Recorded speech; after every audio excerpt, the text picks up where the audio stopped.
Assalamualaikum and welcome to my video presentation on problem-based learning. I'm Hussain Othman, a retired associate professor from University Tun Hussein on Malaysia, a PBL practitioner and a league master trainer in PBL at Higher Education Leadership Academy Malaysia. In this video series, I will be sharing my understanding, expertise, and experience as a PBL practitioner for over 15 years on topics related to teaching and learning in general and problem-based learning in particular. The topics might be useful for educators at all levels from school to higher education, as well as trainers and coaches in training industries. In this first lesson, I would like to share my observation on problem-based learning as naturally practiced by students in a remote area of Africa. I call this topic All Real-World Learning is Problem-Based. This is to show you that PBL is a natural way of learning. It is not a new invention that came through scientific laboratory studies or a theory developed by philosophers from the royal court. Therefore, using PBL in your teaching is not about introducing something new or alien to students. It is about back to basics, to bring back students to their original environment and the nature of learning. Africa is often seen as a backward continent, lagging far behind from other parts of the world. And speaking about Africa, many tend to focus on illiteracy, poverty, war, diseases, and corruption. And however, in the midst of all this, Africans are reluctant to back down, and they would never let the situation break their bones. Young Africans are especially among the most reluctant to surrender themselves to the hardships they are facing.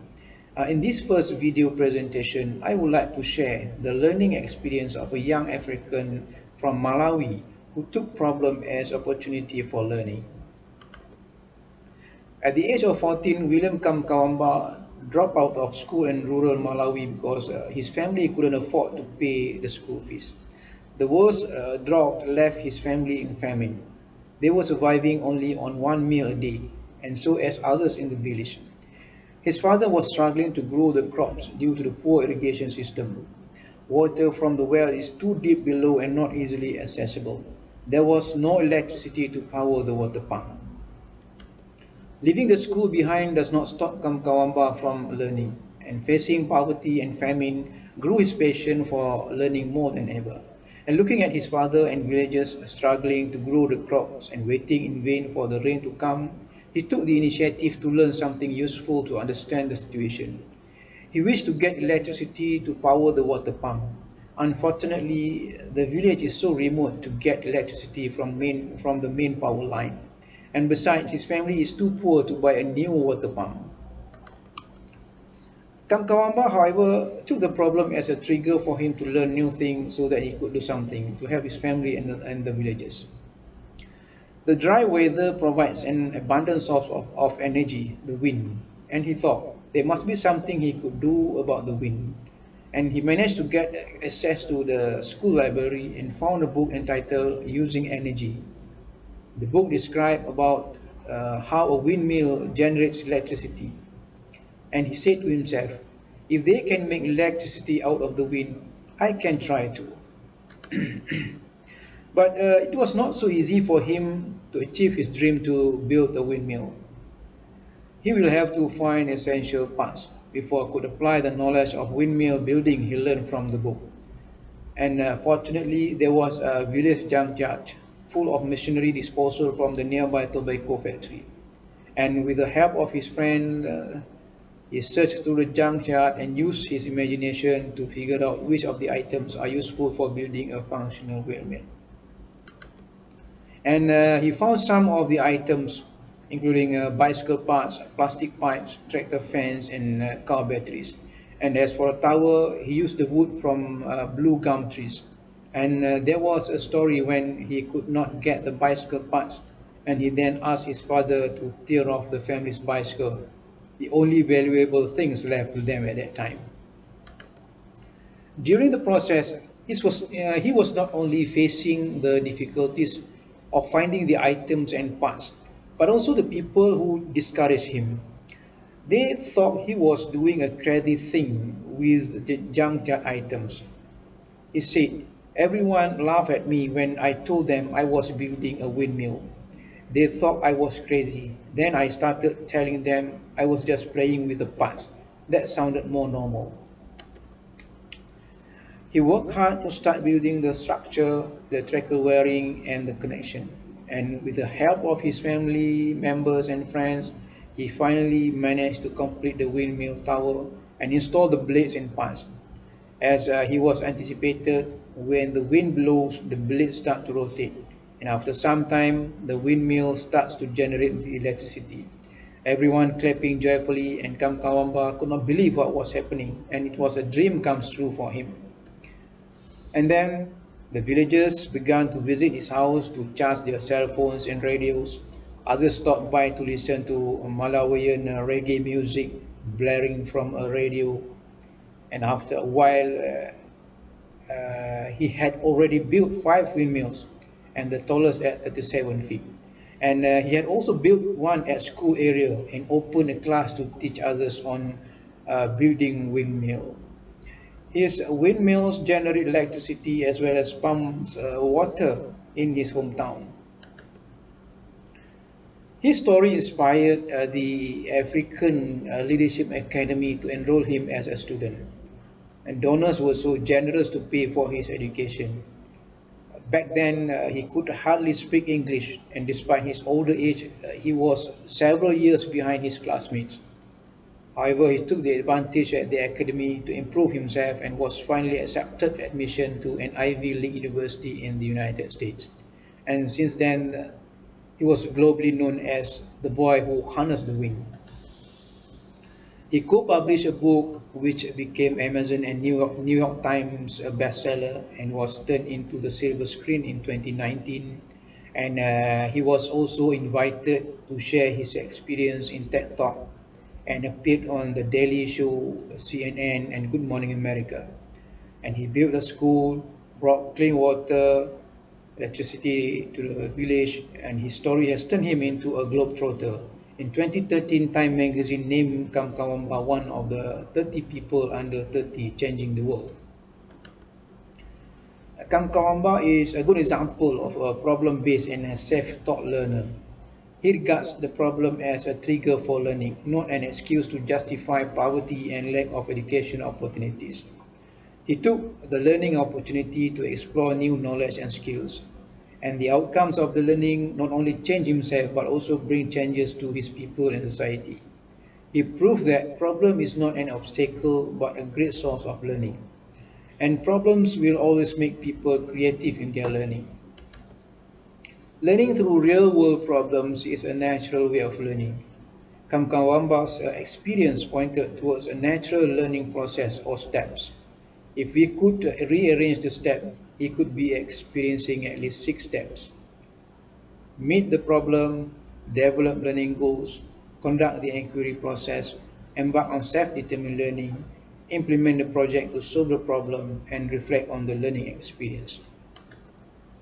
Step 1. Meet the problem. This is the point when Kamkawamba, at the age of 14, found himself in a great difficulties. He was dropped from school because of poverty. The worst drought left his family in famine and they were surviving only on 1 meal a day. His father was struggling to grow the crops due to the drought. The water source is not easily accessible and there was no electricity to power the water pump. Step 2. Developing learning goals. Kamkawamba took the initiative to learn something useful to understand the problem facing by his family and the people.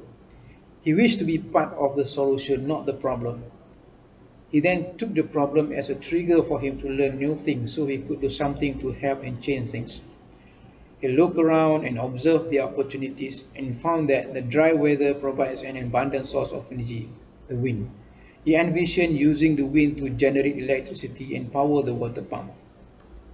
Step 3. Conduct the inquiry process. This is the initial point of the problem-based learning process. At this point, Kamkawamba will have to conduct the inquiry or diagnosis process to understand the problem better. He sneaked into the school library to find books and resources so that he could have a better understanding of the problem and increase the chances for him to solve the problem. And luckily, he found a book describing how a windmill generates electricity. He examined the book content and found a way to build a windmill. Step 4. Embark on self-determined learning. At this point, Kam Kawamba will get to access to resources that could be helpful for him to solve the problem. He carefully studied the books and discussed with his friends and then list down the essential items he should be using to build the windmill. And together they searched for the essential items in the village junkyard. And Kam Kawamba had also used his imagination to figure out which of the items are useful for building the windmill as shown by the book. Step 5. Implementation of the project or problem solving. Kamkawamba's problem-based learning process required him to run the project to solve the problem. In this case, he has to build a working windmill. He worked hard to start building the structure, electrical wiring, and the connection. And with the help of his family members and friends, he finally managed to complete the windmill tower and install the blades and parts. And he was so lucky to have his first windmill work and generate electricity. Step 6. Reflect on the learning experience. Reflection is a metacognitive process of consciously looking at and thinking about our experiences, actions, feelings, and responses, and then interpreting or analyzing them in order to learn something from them. As for Kam Kawamba, he reflects on his learning experience in many forms. He co-authored a book which later turned into a movie, The Boy Who Harnessed the Wind. He delivered speeches in TED Talk and other conferences and appeared on TV shows as well as using his experience to teach others. Problem-based learning or PBL is indeed a natural way to learn the real-world problem, as Kam Kawamba had shown us. He had also shown us that given the right condition and opportunity, every child could be able to learn through the problem. The message I would like to send to every educator out there, PBL is not alien to the students. To let them learn through problems is to open the opportunity for them to go back to the nature of learning. Let our students stay hungry and stay foolish, and then they will learn. This is a message the late Steve Jobs delivered during his commencement address at Stanford University on June the 12th, 2005. And by the same token, Kam Kawamba had also taught us to stay hungry, never be satisfied, and always push yourself ahead. To stay foolish, do, or be willing to keep trying the things people say cannot be done. I leave this message for us to ponder how to let our students stay hungry and stay foolish. Thank you very much for your time and attention to my presentation. Kindly subscribe to my channel and don't forget to like and share this video so others may benefit from it. And you will also get more notifications on my upcoming videos. With that, Assalamualaikum warahmatullahi wabarakatuh.